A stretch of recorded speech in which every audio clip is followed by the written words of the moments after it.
हाथों को जोड़ लेंगे और स्मरण करेंगे पंचकर्म इष्टि भगवान का।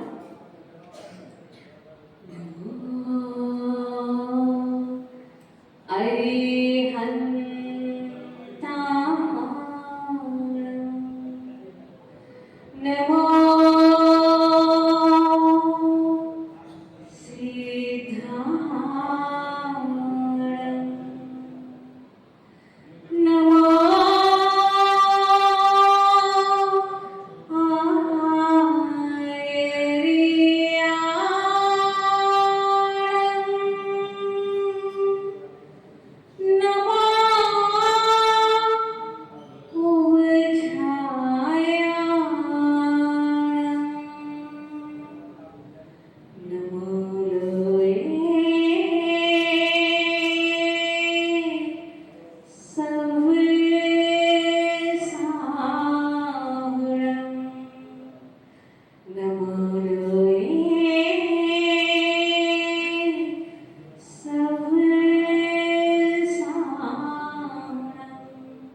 बोले पंचकर्म भगवान की केवल रक्षक महावीर भगवान की परम पूज्य मां सुंदरी 108 साल के महाराज की परम पूज्य तपस्वी सम्राट 108 संपत्ति साल के महाराज की चिंवाणी रस छलकार की मुस्कान तेरी दृढ़ मना गुरु मंत्र शान में गाती आवाज में जादू भरा आवाज में जादू भरा मन की मेरी गहराई में जो है समाए आप हो गुरुदेव मेरे शीश पर हित आपका ये हाथ हो। बोले परम रास्ता जो श्री सुंदर सागरी गुरुदेव की जाने जाने कर जाने की गुरु जन्म लेती ऐसी दिव्य वाणी मांगो मेरा ससुर प्रणाम है। ज्ञानी ध्यानी तत्व विचारे की गुरु जन्म लेती ऐसी दिव्य वाणी मांगो मेरा ससुर प्रणाम है। धीरे वीर यावान जुवन अति जुगेमान ऐसी दिव्य देवी की प्रिया को सो प्रणाम है। मान सम्मान करे ना सिखाने गुरुओं का मान सम्मान करे ना सिखाने गुरुओं का ऐसी दिव्य वाणी मांगो मेरा सब प्रणाम है। ओंकार रूप और सर्वमति रूप है जो ऐसी दिव्य देवी की प्रिया को सो प्रणाम है। ऐसी दिव्य देवी की प्रिया को सो प्रणाम है। बोली द्वार संचित बालाजी माता की मंचासीन आचार्य भवन एवं सभी साधु वृंद के चरणों में मेरा कोटि शरणों वंदन। आचार्य भवन पूज्यपाद स्वामी ने एक बहुत सुंदर बात कही है अपने इष्टोपदेश नाम के ग्रंथ में। वे कह रहे हैं यत्र भावे शिवम दत्ते धौक्यत दूरवर्ती यो नयनकासी गव्यतम कोसार्थकी सिद्धि। क्या कह रहे हैं यहाँ पर आचार्य भवन? यत्र भावे यानी जो भाव जो निर्मल परिणाम जो विशुद्ध परिणाम शिवम दत्ते शिवम यानी मोक्ष को दत्ते माने देने वाला है दे सकता है। जो भाव जो आपका एक विशुद्ध परिणाम आपका निर्मल परिणाम मोक्ष को दे सकता है। धौ की दुर्वर्तनी धौ कहते हैं स्वर्ग को तो स्वर्ग की दूरवर्ती उस भावों से स्वर्ग कितनी दूर है।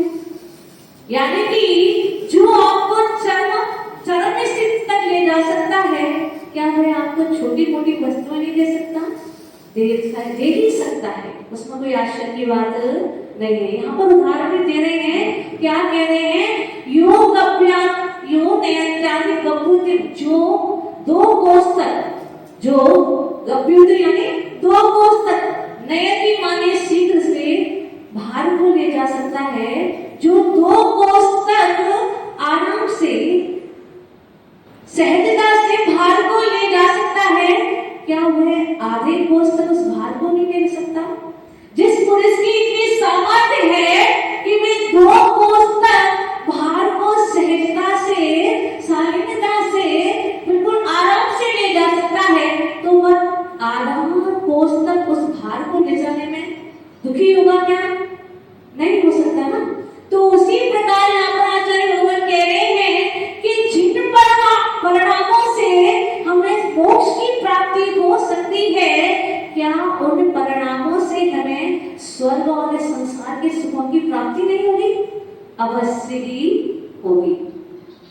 कहने का क्या अर्थ है? आचार्य भगवान यहाँ पर कहना चाह रहे हैं कि जो हम जिन भगवान की, गुरुओं की, शास्त्रों की भक्ति करते हैं, उनकी आराधना करते हैं, स्तुति करते हैं, धर्मों का पालन करते हैं, शील का पालन करते हैं, स्वाध्याय करते हैं, आहार आदि दान देते हैं, इत्यादि प्रकार की शुभ शुभ क्रियाएं करते हैं और उन क्रियाओं के माध्यम से अपनी विशुद्धि बढ़ाते हैं, तो उस विशुद्धि के बल पर हमें परंपरा से मोक्ष की प्राप्ति हो जाया करती है।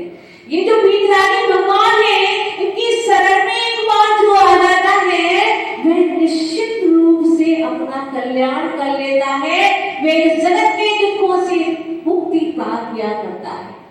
इतनी विशेषता है। आप तो कहेंगे हमारे भगवान तो वीतरागी हैं, वे तो कुछ भी नहीं देते, तो हमारे दुखों को दूर कैसे कर सकते हैं?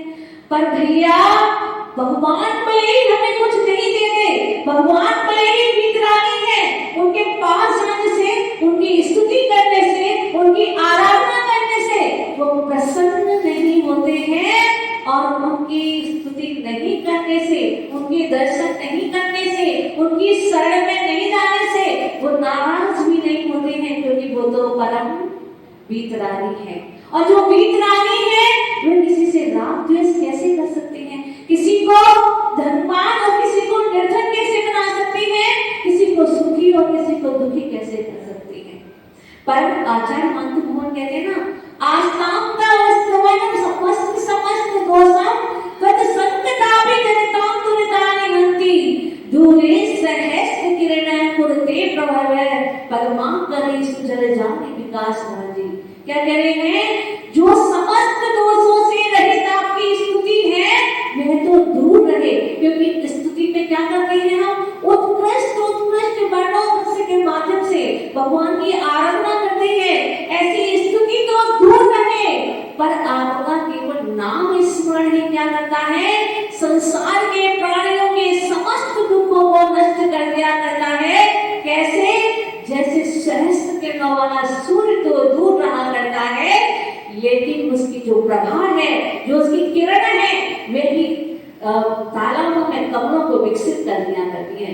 तो हमारे भगवान में सदैव वीतरागी है, इसीलिए तो भगवान है। यदि वो वीतरागी नहीं होते तो क्या वो भगवान होते? नहीं होते। हमें और में कोई फर्क नहीं रह जाता। वो वीतरागी हैं, वो कुछ देते नहीं हैं, लेकिन फिर भी उनकी भक्ति से हमारे सारे के सारे संकट दूर हो जाया करते हैं। ऐसा यहाँ पर क्यों कह रहे हैं? यहाँ पर इसलिए ऐसा कह रहे हैं कि देखो, अभी हमारी सामर्थ्य इतनी नहीं है कि हम जंगल में जाके आराधना कर ले, हम महात्माओं को अंगीकार कर ले। कोई बच्चा जब जन्म लेता है तो एकदम से खड़ा नहीं हो जाता, घुटनों के बल चलता है, धीरे धीरे चलना सीखता है। तो आज हम अनादिकाल से संसार में परिभ्रमण करते हुए घूम रहे थे, कुछ संयोग मिला, पुण्य का अवसर आया, तो आज हमें गुरुओं की संगति मिल रही है, उनका उपदेश श्रवण करने के लिए मिल रहा है। तो ऐसा संभव ना हो सके कि हम उनके जैसे बन जाएं, तो क्या करना भैया? अभी तो प्रारंभिक अवस्था है। यदि इस प्रारंभिक अवस्था में आकर के आप भगवान की स्तुति करते हो, गुरुओं की आराधना करते हो, जिनवाणी का स्वाध्याय करते हो, तो क्या होगा? आपका पुण्य बढ़ेगा, पाप कर्म नष्ट होंगे। आप कहेंगे कि एक साथ इतने काम कैसे हो सकते हैं? देखो, जैसे जब हम दीपक जलाते हैं तो दीपक के जलाने से अंधकार तिरोहित हो जाया करता है, प्रकाश भरपूर हो जाया करता है। उस दीपक के जलाने से उष्णता उत्पन्न हो जाया करती है और उस दीपक के जलाने से कज्जल भी उत्पन्न हो जाता है, काजल उत्पन्न हो जाता है। तो एक क्रिया के करने से बहुत सारे कार्य हो जाया करते हैं। वैसे ही जब हम भगवान की, गुरुओं की जिन वाणी की आराधना करते हैं, उनके उपदेश को सुनते हैं और अपने परिणामों को विशुद्ध करते हैं, तो हमारे असंख्यात कर्मों की निर्जरा हो जाया करती है और उस कर्मों की निर्जरा होने से हमारे परिणामों में विशुद्धि आती है, हमारे परिणामों निर्मल होते हैं और हमारे जो दुख है वो दूर हो जाया करते हैं। क्योंकि जब पाप कर्म क्षीण होगा तो क्या होगा? पुण्य बढ़ेगा और पुण्य बढ़ेगा तो सुख की सामग्री भी प्राप्त होगी। देखो, किसी छत पर हमने दाने डाले, क्या डाले? दाने डाले तो बहुत सारे पक्षी वहां पर आकर के उन दानों को खाने लगे, अपनी भूख का समन करने लगे, वहां पर बहुत प्रेम से आने लगे, रहने लगे। लेकिन एक दिन क्या हुआ? एक बच्चा, छोटा सा बच्चा ऊपर चढ़ा, चुटकी से गया, उसने पत्थर फेंका तो क्या हुआ? क्या हुआ? बोलो ना। सारे के सारे पक्षी उड़ गए। तो ऐसे ही जब हम भगवान की आराधना करते हैं, गुरुओं की आराधना करते हैं, जिनवाणी का स्मरण करते हैं, तत्वों का चिंतन मनन करते हैं, तो असंख्यात कर्मों के कबूतर उड़ जाया करते हैं, है ना? तो क्या करना है? हमें अपने पुण्य को बढ़ाना है और पाप का स्मरण करना है। यदि हमने पुण्य को बढ़ाने के लिए क्रियाएं प्रारंभ कर दी, क्रियाओं से कभी मोक्ष मिलता नहीं है। क्योंकि क्या कहते हैं? जहां पर मन, वचन और काय की प्रवृत्ति हो जाया करती है और उत्कृष्ट सहन वाले जो जीव हैं, भव्य पुरुष हैं, अंतर पूर्त के लिए भी यदि ध्यान लगा लिया करते हैं तो उनको निर्माण की प्राप्ति हो जाया करती है। तो हमें क्रियाओं से कैसे मोक्ष मिलेगा? भैया, क्रियाओं से मोक्ष नहीं मिलेगा, लेकिन हमारी अभी चूंकि प्रारंभिक अवस्था है, हमारे परिणामों में इतनी निर्मलता नहीं है कि हम जाकर के उत्कृष्ट साधना कर ले। तो हम क्या करें? इन क्रियाओं के माध्यम से अपनी विशुद्धि को बढ़ाएं और इस विशुद्धि को बढ़ाते बढ़ाते एक दिन हम उस निर्माण को भी प्राप्त कर ले। ऐसा हमें करना है। यदि हम ये समझते हैं कि ये क्रियाएं तो क्या है? निरर्थक है, इन क्रियाओं को भी यदि छोड़ देंगे, शुभ क्रियाओं को भी छोड़ देंगे, तो क्या करेंगे? हमारा समय कहाँ जाएगा? अशुभ में जाएगा, है ना? दो ही कार्य हो सकते, शुद्ध की तो भी व्यवस्था है नहीं, शुद्धोपयोग में तो हम लोग जा नहीं सकते और शुभ क्रियाएं में करनी नहीं, क्योंकि शुभ क्रियाएं तो पुण्य का बंध कराती है और पुण्य संसार में परिभ्रमण कराता है। ऐसा हमारे कितने लोगों का ऐसा मानना रहता है कि यदि हम पुण्य क्रियाओं को छोड़ देंगे तो हम क्या करेंगे? दिन भर क्या करेंगे? क्या करेंगे? बोलो ना। यदि आज आचार्य भगवान यहाँ पर नहीं होते तो हम लोग क्या कर रहे होते? घर में बैठे होते, टीवी देख रहे होते, मोबाइल चला रहे होते, है ना? और आज गुरुदेव यहाँ पर है तो हम सब उनकी वाणी को सुनने के लिए यहाँ पर आए हैं। तो हम क्या कर रहे हैं? पुण्य क्रियाएं कर रहे हैं और जब हम पुण्य क्रियाएं करेंगे तो निश्चित रूप से हमारा पुण्य भी बढ़ेगा और पुण्य बढ़ेगा तो पाप का शमन भी होगा। तो इसलिए यहाँ पर कह रहे हैं कि हे भव्य जीवो, यदि तुम गुरु सच्चे देव शास्त्रों की आराधना करते हो, मन से करते हो, अपने परिणामों को शुभ बनाते हो, तो क्या होगा? आपको निश्चित रूप से निर्वाण की प्राप्ति होगी। इसलिए यहाँ आकर के गुरुदेव की वाणी का रसा स्वागत करना है, तत्वों का चिंतन मनन करना है, जिससे हमारे विशुद्धि बढ़े और हमारा जीवन का कल्याण हो। बोले परम पूज्य आचार्य श्री सुखदेव सारे गुरुदेव की